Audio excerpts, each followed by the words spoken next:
Queridos e amados irmãos, que a doce e gloriosa paz do Senhor Jesus seja com todos. Estamos de volta para a gravação de mais um vídeo de Escola Bíblica Complementar, um vídeo comprometido com a poderosa Palavra de Deus. Nesses vídeos, nós comentamos a lição de adultos da Casa Publicadora das Assembleias de Deus, lições estas que são publicadas trimestralmente pela Casa Publicadora das Assembleias de Deus. Por ocasião desse trimestre, estamos estudando sobre dons espirituais e ministeriais, esta lição que eu tenho apresentado em praticamente todos os vídeos, e uma lição muito preciosa. Nosso modelo de vídeo é um modelo onde nós gravamos o comentário em 10 tópicos. Todas as lições, a gente se esforça ao máximo para montar essa grade com os 10 tópicos que abordam o assunto que está na lição.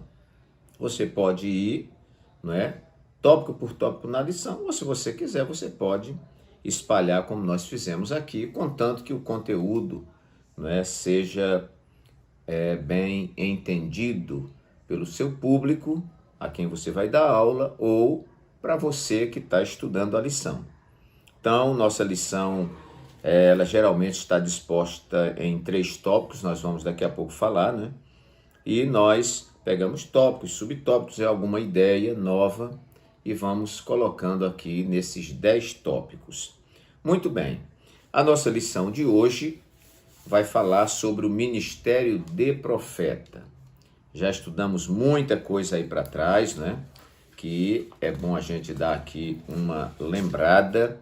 Já estudamos aqui sobre Deus deu dons aos homens, o propósito dos dons espirituais. Já vimos dons de revelação, dons de poder e dons de elocução, que é aí uma divisão feita pelo teólogo, que é comentado aqui pelo nosso comentarista na lição, e ele faz essa divisão em dons de poder, dons de elocução e dons de revelação, Se não me engano, Stanley Orton. Muito bem. E já estudamos sobre o ministério de apóstolo e agora na lição número 7 vamos estudar sobre o ministério de profeta. A lição é a lição número 7 para 16 de maio de 2021. O nosso texto áureo diz assim: a uns pôs Deus na igreja, primeiramente apóstolos, em segundo lugar profetas, em terceiro doutores, depois milagres, depois dons de curar, socorros, governos, variedade de línguas. 1 aos Coríntios 12, versículo 28. A verdade prática vai nos dizer: o ministério de profeta é fundamental para a Igreja de Cristo nos dias atuais. Você tem leituras aí durante a semana para você fazer. Segunda-feira, Atos 3, 22. Terça, Atos 11, 27. Quarta, Lucas 11, 49. Quinta-feira, 1 aos Coríntios 14, 3. Sexta, 1 aos Tessalonicenses 5, 20. E sábado, Apocalipse 3, 22. Que são textos que têm a ver com a nossa lição. A leitura bíblica em classe se encontra em 1 aos Coríntios 12, 27 a 29 e Efésios 4, 11 a 13. Nos diz assim o texto bíblico: ora, vós sois o corpo de Cristo e seus membros em particular. E a uns pôs Deus na igreja, primeiramente apóstolos, em segundo lugar profetas, em terceiro doutores, depois milagres, depois dons de curar, socorros, governos, variedades de línguas. Porventura são todos apóstolos? São todos profetas? São todos doutores? São todos operadores de milagres? Claro que não, Efésios 4, de 11 a 13. E ele mesmo deu uns para apóstolos, e outros para profetas, e outros para evangelistas, e outros para pastores e doutores, querendo o aperfeiçoamento dos santos para a obra do ministério, para a edificação do corpo de Cristo, até que todos cheguemos à unidade da fé e ao conhecimento do Filho de Deus, a varão perfeito, à medida da estatura completa de Cristo. Nossa lição, então, ela tem uma introdução. O primeiro tópico vai falar sobre o profeta do Antigo Testamento, nós vamos comentar alguma coisa sobre isso. O segundo tópico, o profeta no Novo Testamento. E o terceiro tópico, discernindo o verdadeiro profeta do falso. E por fim, então, uma conclusão. Leia sua lição, estude direitinho e nós vamos então dispor nesta lição 10 tópicos que vão te ajudar no estudo e na explanação da sua aula. Primeiro tópico da nossa lição: o profeta no Antigo Testamento. Se você for no primeiro tópico aqui da lição, vai falar sobre esse profeta do Antigo Testamento. Primeiro, o conceito, né, irmãos? O que era o profeta no Antigo Testamento? O profeta do Antigo Testamento era a pessoa incumbida para falar em nome de Deus. O Altíssimo fazia dele o seu porta-voz, um embaixador que representava os interesses do reino divino na terra. Então, esse era o profeta. E ele deveria falar para toda a nação israelita e até mesmo a povos ou nações estranhas. É o caso, né, lá do profeta Jonas, que foi pregar em Nínive, né, e outros profetas que se dirigiram ao reino do sul, ao reino do norte e às vezes para outras nações.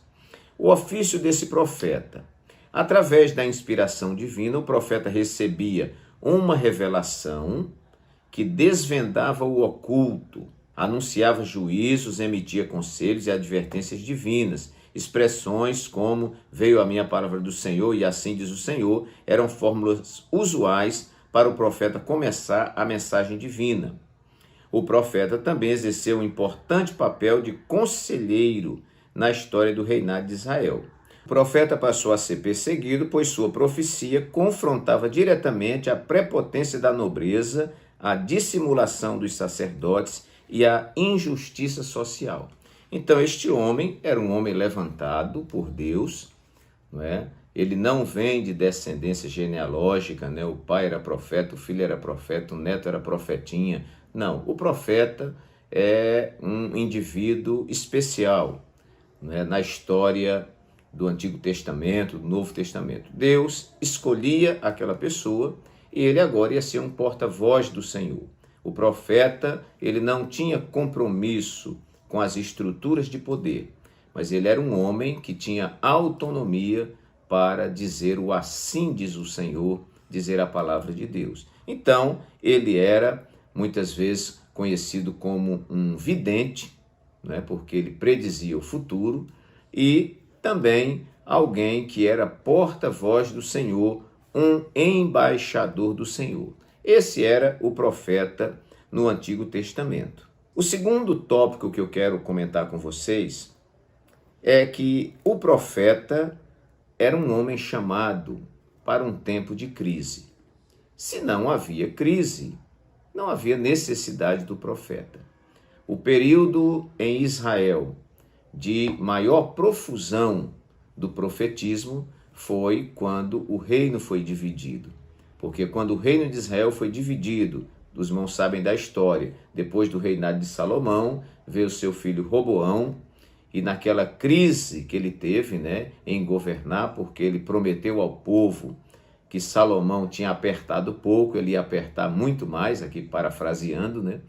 E o povo resolveu seguir Jeroboão. Então ficaram 10 tribos com Jeroboão no reino do norte e ficaram 2 tribos com Roboão no reino do sul, Judá e Benjamim, que era Deus preservando uma luz, né, de Davi ali em Israel. Quando esse reino é dividido, irmãos, né, e a divisão é algo terrível no meio do povo de Deus, enfraquece igreja, enfraquece departamento, enfraquece ministério, enfraquece tudo. Divisão é coisa do diabo, né? Então, meus queridos, nós somos chamados para a união, né? Então, essa desunião do povo de Deus, né, criou uma crise muito grande. Quantas vezes o Reino do Sul, que ficou menor, foi ameaçado, né? Ameaçado de extinção, se não fora a intervenção de Deus. Então, o profeta, irmãos, é um homem levantado para um tempo de crise. E quando essa crise se instalou, se agravou, então esses homens, eles estavam atuando ali no meio do povo de Deus. Então, um homem para um tempo de crise. Veja que no cativeiro, Deus levantou seus profetas, né? Daniel, que ficou lá na corte com Nabucodonosor, Ezequiel, que ficou entre os cativos, e Jeremias, que ficou com o povo mais pobre da terra e com o lixo. Então, Jeremias ficou ali com aquele povo como um profeta do Senhor para dizer: vocês estão no lixo, no monturo, mas Deus vai restaurar a sorte de vocês. Lá na corte de Nabucodonosor estava Daniel para dizer ao soberano Nabucodonosor que quem governa a terra não é Nabucodonosor, quem governa a terra é Deus. Estava lá Daniel, Sadraque, Mesaque, Abdenego e outros homens de Deus ali na corte. E entre os cativos estava Ezequiel, um povo que pendurou suas harpas, né, no salgueiro, já não cantava mais, um povo triste, abatido, mas ali estava o profeta Ezequiel para também dar uma palavra de consolação, de exortação e também uma palavra de esperança para o povo. Então, o profeta é um homem para um tempo de crise. Vamos ver no tópico 2 e subtópico 2, que nós temos aqui uma observação interessante. Está bem lá embaixo no finalzinho da página. Por causa da mensagem, veja só, de justiça, que o profeta apresenta em tempos de apostasia e confusão espiritual, inclusive na igreja, não há outro jeito. Ele fatalmente será rejeitado e perseguido por muitos. O profeta era um homem num tempo de crise. Nesta crise, ele entregava a palavra do Senhor, mas também recebia de volta muita pressão, muita perseguição, não é? Às vezes, os profetas, como Jeremias, né? Jeremias, o rei, ficou inimigo dele, os sacerdotes ficaram inimigos dele, os profetas ficaram inimigos dele, os vizinhos ficaram inimigos dele, e os seus parentes ficaram também. E eu até completo e digo, até Jeremias ficou inimigo dele mesmo, porque chega um tempo que você entra numa crise existencial. Ele vive num tempo de crise, um tempo de dificuldade, mas ele tem que entregar com fidelidade a palavra de Deus. E esta palavra que confronta a apostasia, o pecado, a desigualdade social, a corrupção, não é? Aí, de volta, você recebe muita pressão. Mas o profeta, se não houver crise, ele está desempregado. Terceiro tópico da nossa lição: o profeta e a palavra de ordem, que eu até li agora há pouco, tópico 1 e subtópico 2. Qual era a palavra de ordem do profeta? Era o assim diz o Senhor, ou veio a mim a palavra do Senhor. Então o profeta não funciona conforme a sua agenda. O profeta não diz o que quer. O profeta não diz o que agrada ao público, né? O profeta, ele tem um compromisso, irmãos, de fidelidade com a palavra de Deus. Que Deus levante no nosso tempo profetas, homens que não fiquem adocicando o evangelho, achocolatando o evangelho, não é? Colocando enfeites no evangelho, ou torcendo, né? Que muitas vezes nós vemos por aí um evangelho manco, um evangelho aleijado, um evangelho de conveniência, um evangelho de interesses.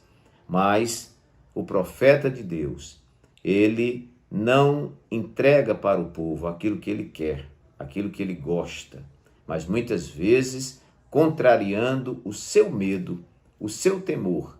A sua palavra era, assim diz o Senhor, e veio a mim a palavra do Senhor, e aí ele entregava para o rei, para os sacerdotes, para a multidão do povo, entregava para todos, e muitas vezes ele entregava a mensagem e tinha que sair correndo, como aquele profeta que entregou a mensagem para Jeú e disse que ele seria rei, né? E teve que sair correndo depois, como Elias, que após confrontar os profetas de Baal, né, Jezabel disse, agora vou arrancar a sua cabeça, e ele teve que correr e praticamente pediu a morte, porque não estava suportando a pressão. Mas o compromisso dele é com o assim diz o Senhor. Então vimos, primeiro tópico, o profeta no Antigo Testamento, de um modo geral. O profeta como um homem para os tempos de crise.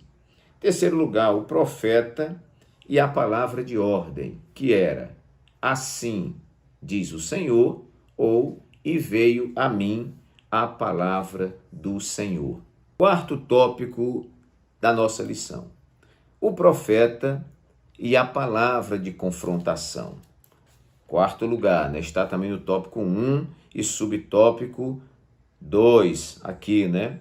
Então, veja só, está lá no finalzinho que nós lemos naquela primeira leitura. O profeta passou a ser perseguido, pois sua profecia confrontava diretamente a prepotência da nobreza, a dissimulação dos sacerdotes e a injustiça social. Meus queridos irmãos, aqui cabe um parêntese. Nós precisamos que Deus levante profetas, né? A característica maior do profeta hoje no Novo Testamento, que nós vamos ver daqui a pouco, é aquele que entrega a maior de todas as profecias, que é a palavra de Deus. Que Deus nos dê fidelidade. Nós servimos a Deus aqui no estado de Alagoas, na Igreja Evangélica Assembleia de Deus, no estado de Alagoas. Temos o nosso pastor presidente, reverendo José Orisvaldo Nunes de Lima, e eu louvo a Deus, irmãos, pela vida do nosso pastor, não é, pela fidelidade à palavra.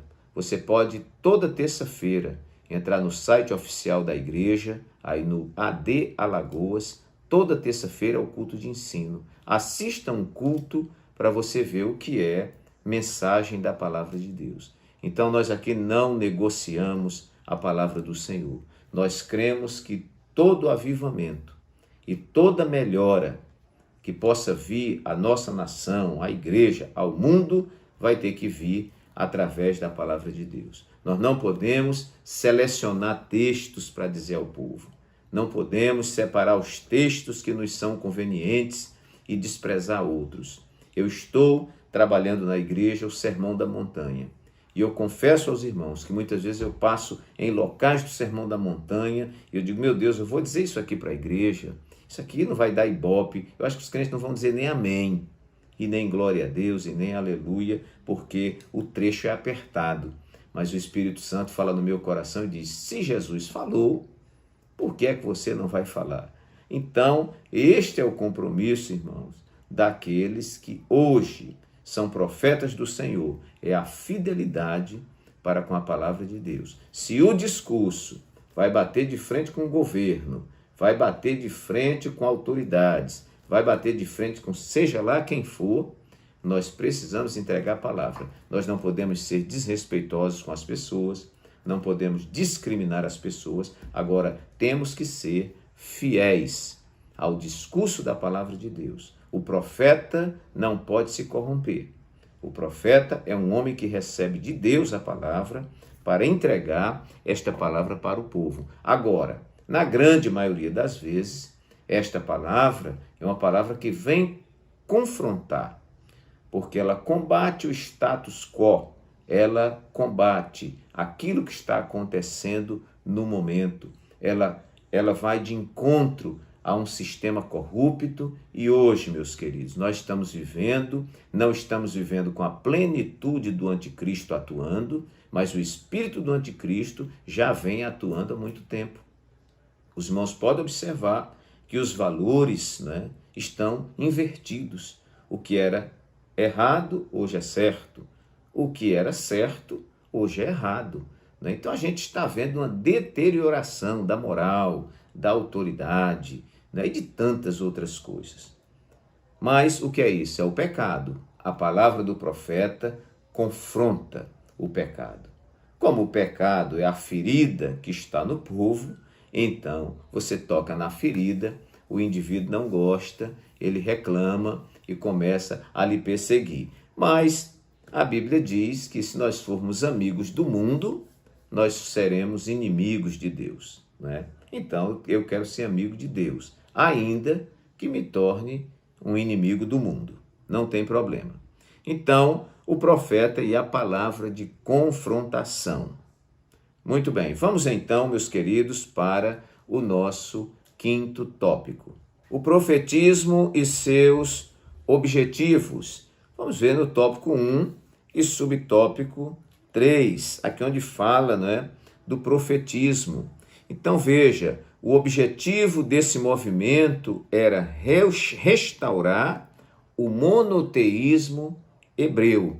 Veja, irmãos, você lendo a Bíblia vai ver, principalmente no período do reino dividido, que um dos grandes combates dos profetas era a instalação indevida do politeísmo no meio do povo de Deus. O povo de Deus é monoteísta, só adora a Deus, o único Deus verdadeiro, criador, mantenedor e sustentador de todas as coisas. Você vai ver no ministério de Elias, ele lá no Monte Carmelo, combatendo com os profetas de Baal.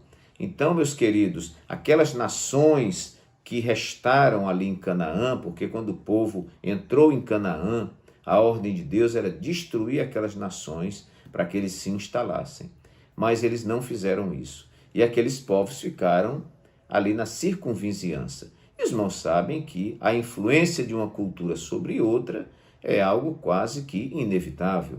E aí, eles daqui a pouco, irmãos, estavam adorando a Astarote, adorando a Baal e adorando a outros deuses daqueles povos. Eles se esqueceram do Deus que tirara eles do Egito, que atravessou o Mar Vermelho e que por 40 anos os sustentou no deserto, cuidando como um pai cuida de um filho.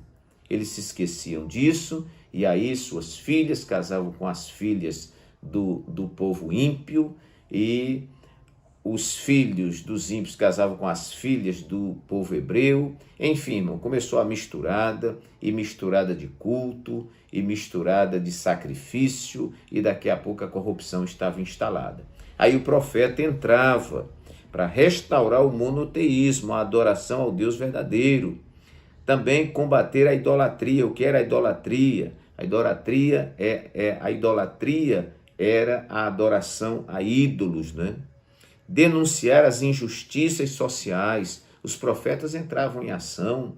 Abacuque, ele mesmo questionou: até quando, Senhor? Não é? A lei se afrouxa, não é? A justiça nunca sai, o rico oprime o pobre, né? Então, as questões sociais eram uma preocupação dos profetas. Quando eles viam a injustiça, né? O pobre, né, sendo massacrado pelo rico, não, isso não pode acontecer.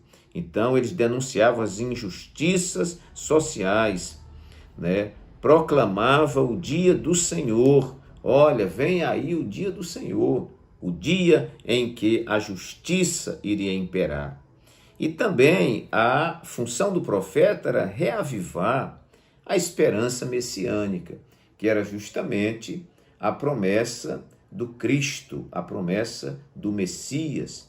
Infelizmente, quando esse Messias veio, que era Jesus, que a Bíblia diz que ele veio para o que era seu e os seus não receberam, né? O seu povo não o recebeu.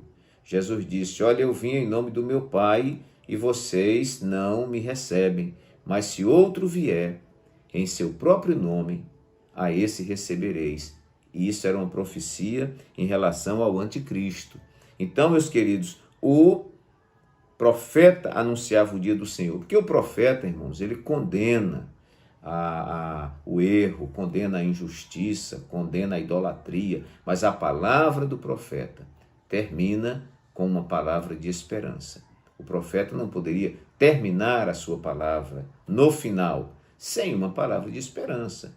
Então, era mais ou menos assim, mas, né, como disse Deus, se o meu povo, que se chama pelo meu nome, se humilhar, orar, se converter dos seus maus caminhos, né, então eu ouvirei dos céus, né, perdoarei os seus pecados e sararei a sua terra. E o profeta, ele vinha nesse viés também. Ele anunciava a problemática, não é? Ele mostrava um caminho de solução e anunciava que se o povo tomasse aquele caminho, a bênção viria sobre suas vidas. Na orientação pedagógica, também vai mostrar alguns objetivos, né, desse profeta, que era a revelação que desvendava o oculto. O profeta fazia isso. O anúncio de juízos era uma função também, um propósito, né?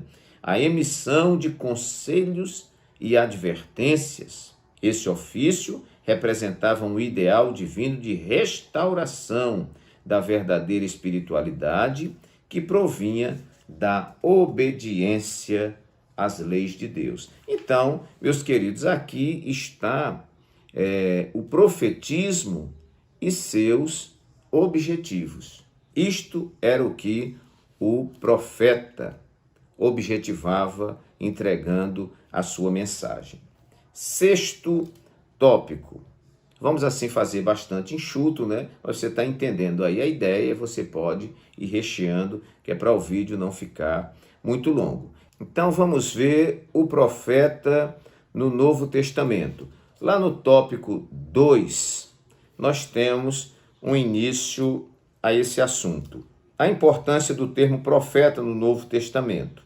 Como já vimos em Efésios 4:11, são mencionados 5 ministérios que exerciam papéis fundamentais na liderança da igreja. Quais eram esses ministérios? O apóstolo, o profeta, o evangelista, o pastor e doutor. Não por acaso o termo profeta aparece na segunda posição da lista apresentada em 1 Coríntios 12:28 e Efésios 4:11. O profeta é identificado 3 vezes na Epístola aos Efésios como alguém que acompanhava os apóstolos. Mais abaixo, nós vamos ver aqui. O profeta, já no subtópico 2 e um pouquinho mais abaixo. O profeta neotestamentário era dotado por Deus para receber e mediar diretamente a palavra do Altíssimo. Seu ofício consiste em proclamar e interpretar a palavra de Deus por vocação divina, com vistas à admoestação, exortação, ânimo, consolação e edificação da igreja. Era dever do profeta do Novo Testamento, assim como para o do Antigo Testamento, desmascarar o pecado, proclamar a justiça, advertir do juízo vindouro, combater o mundanismo e frieza espiritual entre o povo de Deus. Muito bem. Então está aqui, irmãos, a síntese, né, desse profeta do Novo Testamento, que ele não tem uma atuação como profeta do Antigo Testamento. E existe uma razão para isso, né? Nós temos ali o período do Antigo Testamento, um período mais precário de revelação, né? Não era em todo lugar que você tinha um exemplar, né, da lei de Moisés e tudo mais. Então os profetas se levantam, até porque não tem nada, né? A palavra foi desprezada. Você vê que no tempo de Josias, né, encontraram o livro da lei perdido dentro do templo. Podia estar perdido em outro lugar, numa caverna. Agora, dentro do templo, irmãos, perdido, veja a crise. Não é? Em todo tempo, o povo foi tendencioso a abandonar a palavra. Ainda no culto, hoje que eu estou gravando isso aqui numa terça-feira, o nosso pastor falou da nossa geração, uma geração que abandonou a palavra de Deus. E por não abrir as escrituras para ler, o seu coração não arde e por isso uma geração fria, né, analfabeta de Bíblia e analfabeta teologicamente falando. Infelizmente. Mas que Deus nos ajude, não é, que haja um despertamento e que a gente volte a acionar a palavra de Deus, ler, meditar e ser alimentado pela palavra de Deus. Então, o profeta do Novo Testamento, irmãos, diferentemente do profeta lá do Antigo Testamento, aqui no Novo Testamento, nós vamos ver isso como um dom ministerial, diferente lá do profeta do Antigo Testamento. Este profeta aqui, seu ofício era muito mais em proclamar e interpretar a palavra de Deus por vocação divina. Hoje, nós temos pessoas que são usadas em profecia, no ministério de profeta, para questões esporádicas, porque tudo que nós precisamos, irmãos, está aqui.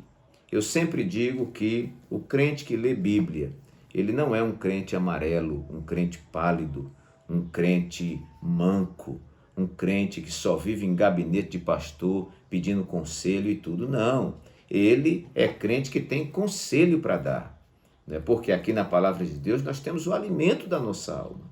Sabe que muitas vezes nós buscamos uma resposta de Deus e Deus não responde, e o fato dele não responder, ele está nos dizendo implicitamente: vá à palavra que lá você encontra a resposta. Então hoje, irmãos, nós estamos numa revelação progressiva. Tinha lá o Antigo Testamento, lá para trás, quando não existia nem a lei de Moisés. Chegou o tempo da lei de Moisés. Então foram escritos os mandamentos, as ordens, tudo direitinho, ficou mais claro. Depois vieram os livros proféticos, os livros aí de Salmos, o livro de Provérbios e os outros livros da Bíblia, E depois vem Jesus, não tem Novo Testamento, mas 30 anos, vamos dizer, depois da morte de Jesus, começaram os escritos do Novo Testamento.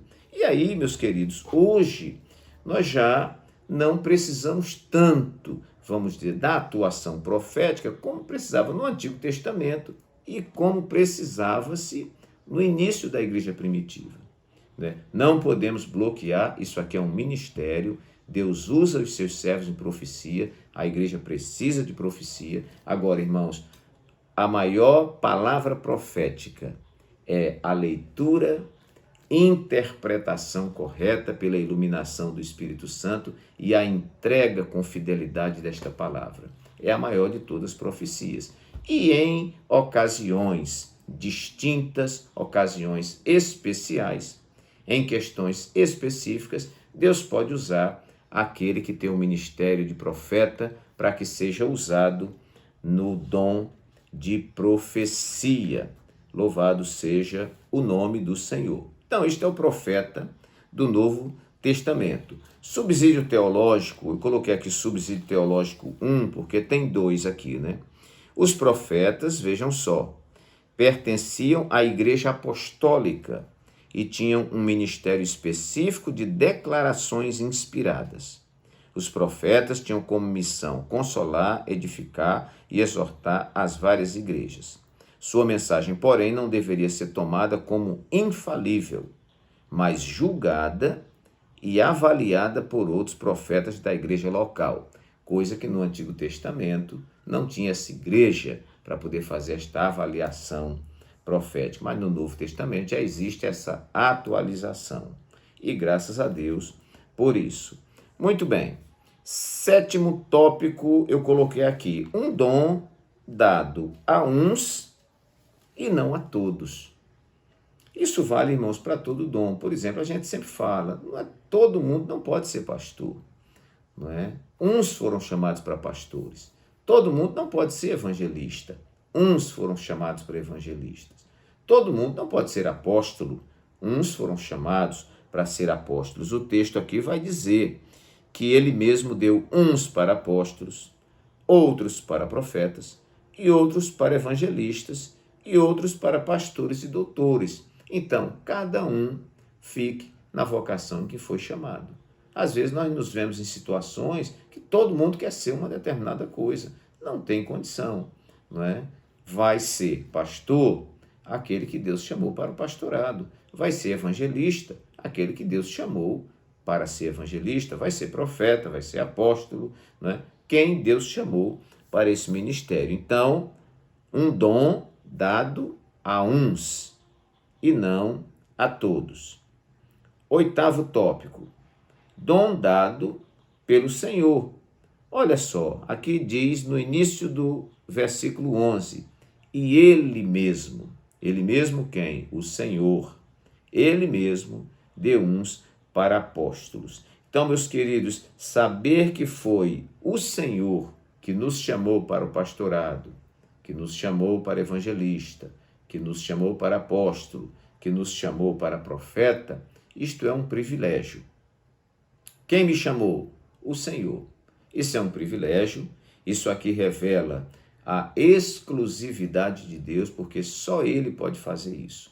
Já existem, nos dias atuais, homens que estão se separando a si mesmos. Eles sobem no monte, colocam a mão na cabeça dele mesmo, derrama o óleo na cabeça dele mesmo e diz assim: eu, a partir de hoje, sou pastor, sou profeta, sou evangelista, sou qualquer outra coisa. Outros estão sendo separados por homens simplesmente, né? O homem gosta da pessoa, ou deve um favor, né? E vai e dá um presente para aquela pessoa, o separando para o ministério, e muitas vezes essa pessoa lá na frente vai gerar problema, vai dar dificuldade, porque a pior coisa que tem é você fazer uma coisa no mundo espiritual para a qual você não foi chamado a fazer. Você vai fazer se arrastando de má vontade, não é? Você vai ter crises com você mesmo, porque aquilo não é sua chamada, não é sua vocação. E é triste, irmãos. Então, ministério é para quem foi chamado por Deus. Porque quando você tem a convicção de que foi Ele que te chamou, aí pode aparecer o gigante que aparecer, porque você vai dizer: eu sei quem foi que me chamou. Vamos então para o nosso 9º tópico. Dom dado, eu estou falando aqui de profeta, né? Dom dado para aperfeiçoamento. Aqui no versículo 11, que é um versículo muito rico, irmãos, vai dizer que ele mesmo deu uns para apóstolos, ele quem? O Senhor, deu uns para apóstolos, outros para profetas, e outros para evangelistas, e outros para pastores e doutores. O que eu vou ler em seguida vale para todos esses ministérios.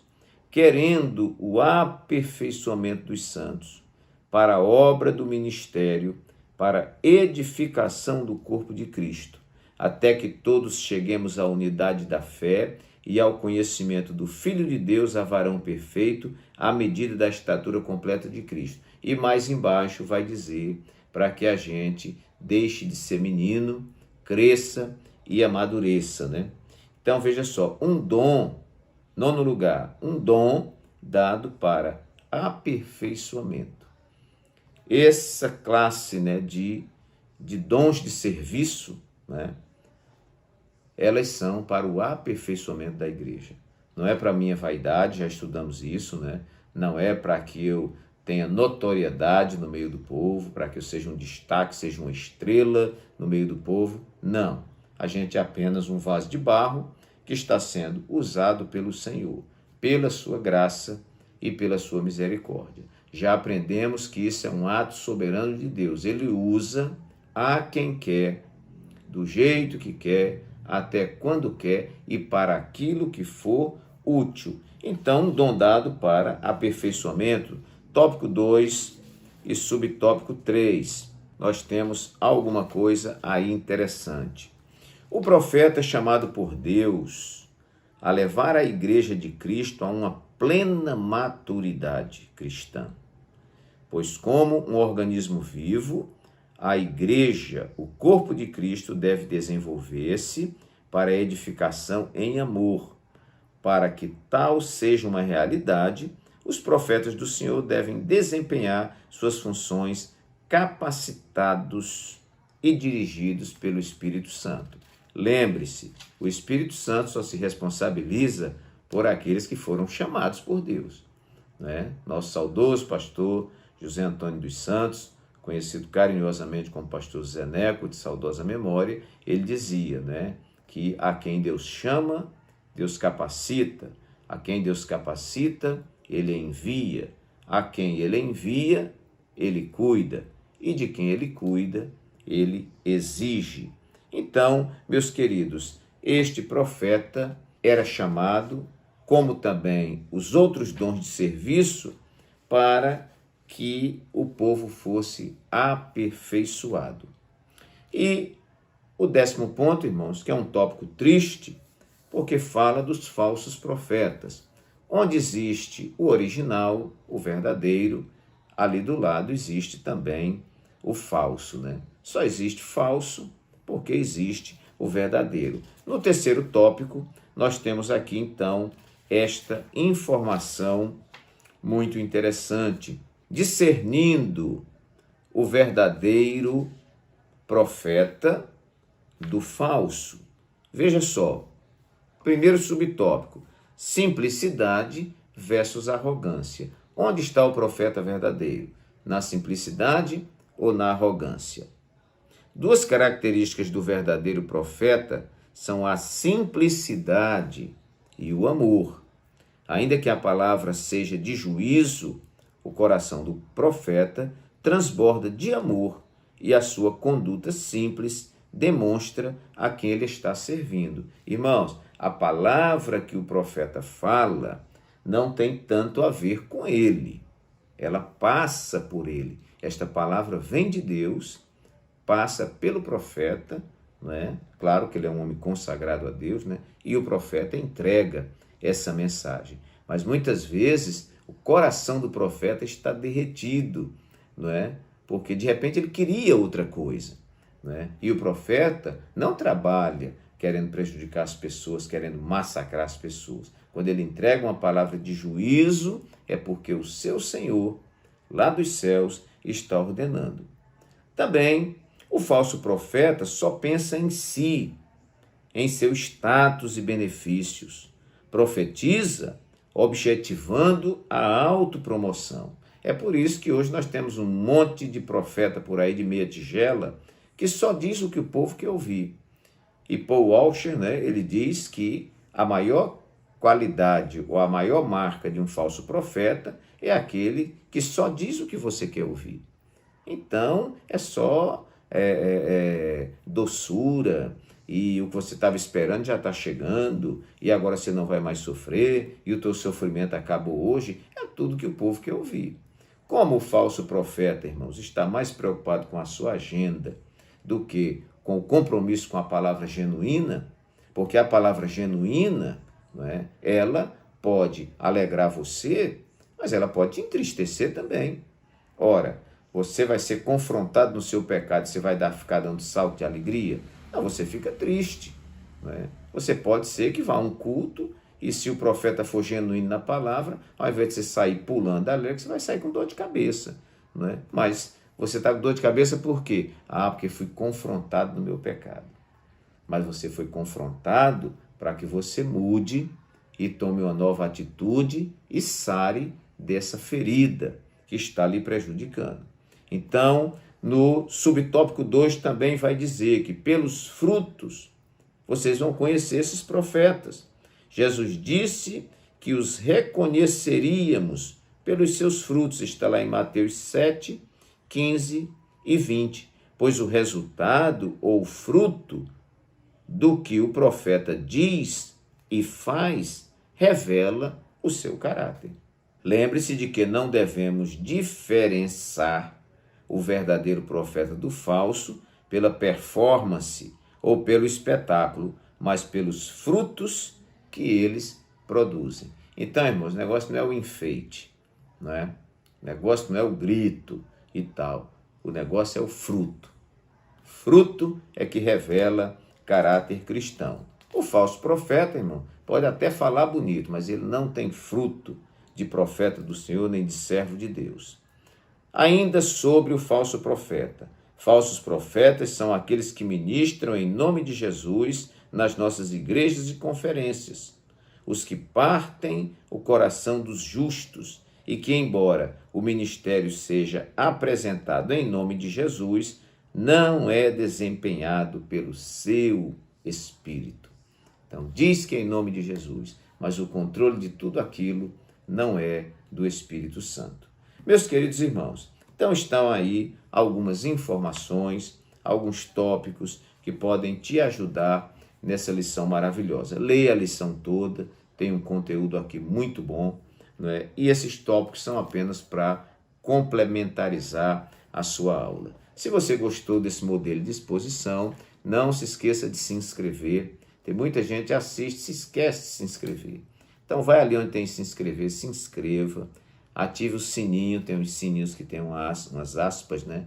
Você clica nele onde tem todas, aí aparece a figurinha te orientando. Se você não souber, chama aquele netinho de fralda que ele desenrola isso tudo aí tranquilo, né? Essas criancinhas de hoje desmontam o celular, né? Então, se inscreva, deixa o like, tem a mãozinha aí, clique aí se você gostou, né? Não se esqueça de clicar nessa mãozinha e faça o seu comentário, né? Aí tem um local para você fazer o seu comentário e compartilhe com seus amigos nas suas redes sociais e nós vamos estar divulgando esse canal para muita gente ser abençoada.